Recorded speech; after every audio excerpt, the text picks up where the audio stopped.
So the DJI OSMO Pocket 4 just leaked, and honestly, I wasn't quite ready for this.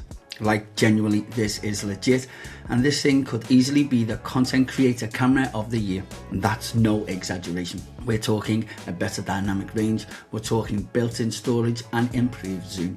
There's actually a lot to unpackage with this one, and all of this is coming straight from leaked packaging images. And I'll throw everything in the description below. But even from the box alone, there's some upgrades here that have genuinely got me hyped. So let's get right into it.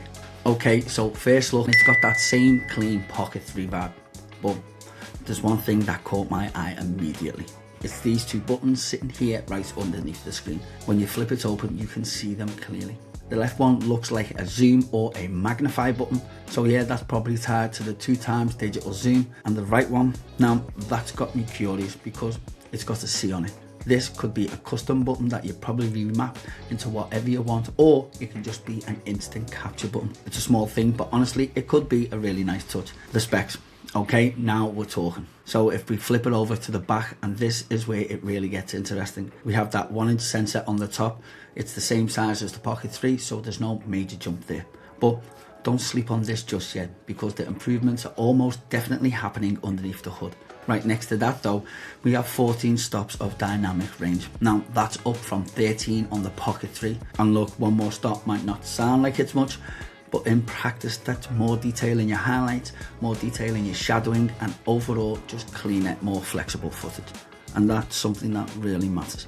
10-bit video is also in here too, so if you're somebody that likes to color grade, well then you're sorted. Now here's the interesting thing about that. It just says D-Log. It doesn't say D-Log M like we usually have before. So are we actually getting a fuller, more pro version of the D-Log this time? Because if so, then that's genuinely a big deal for anybody who shoots serious content. Now we have the 2x lossless zoom, but is it actually any good? We've seen some lossless zoom on the Pocket 3 already, but the real question is, has it actually improved? Because let's be real, sometimes digital zoom can be hit or miss at the best of times. And sometimes it's usable, and sometimes it looks like you filmed it through a potato. So I'm really curious to see how this holds up in actual real world shooting, not just on a spec sheet. Built-in storage, the feature everybody's been waiting for. We have 107 gigabytes of built-in storage, so there's no scrambling for cards, and we have no formatting issues. Just shoot, and that 107 gig should just be around 3 hours of footage, which for most people honestly is more than enough. Transfer speeds are also sitting at 800 megabytes, but here's the catch. I haven't seen a single mention of an SD card anyway. So if this thing is running off internal storage only, well that might be a deal breaker or a problem for some people. Personally, 3 hours does work for me, but I would still like the option to expand. Now here's a big one, ActiveTrack 7.0. Now please, we want this to be smoother. Now the improved tracking is in here, and honestly this one matters more than people actually give it credit for, because if you've shot with the Pocket 3 recently, you've probably noticed that the tracking can feel a little jittery, not super cinematic, maybe a little stiff at times. So I'm really hoping that they've smoothed that one out and made it feel more natural, because that's a genuinely massive upgrade for vloggers and solo shooters alike. Alright, so the creator combo, here's what we're looking at. You get the Pocket 4 itself, obviously, plus a redesigned gimbal clamp. Now look at this, this looks sleeker and more compact than ever before. There's a handle with a tripod thread, a carry bag, and a portable pouch. Solid if you're keeping all things lightweight on the go. But the thing that really stood out for me was this new light accessory. Now just look at this thing, it clips onto the back and it throws a bit of extra light on your face. This is perfect for low light vlogging situations, but it's not going to save you if you were in a pitch black room. So as a simple boost, yeah, it'll actually be useful. We've also got a wide angle lens, and I'm really curious whether to see if this is the same as the Pocket 3 version or if it's something improved. Because if accessories are cross compatible between the two cameras, well then that's a massive win for anybody who's upgrading. Now on the audio side, it looks like a new DJI mic transmitter, possibly the Mic 3. We have a magnet clip, windscreen, cables, all that good stuff.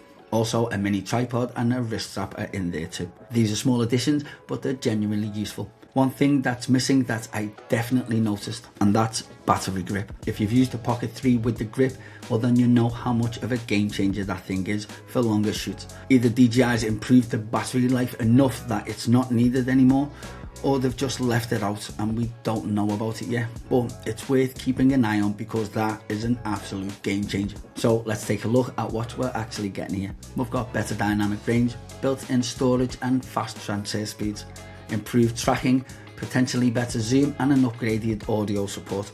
But we still have a few question marks. There's no SD card slot, no battery grip, and how good are the improvements actually in practice? If we're talking release date and price, the rumours are pointing between April the 16th and April the 25th. So genuinely that's not long at all to wait. Price wise, we're looking between 500 to 600 with the creator combo coming in at about 150 more on top of that. Look, the Pocket 4 isn't a total reinvention, but it looks like a really solid, well thought out upgrade to an already brilliant camera.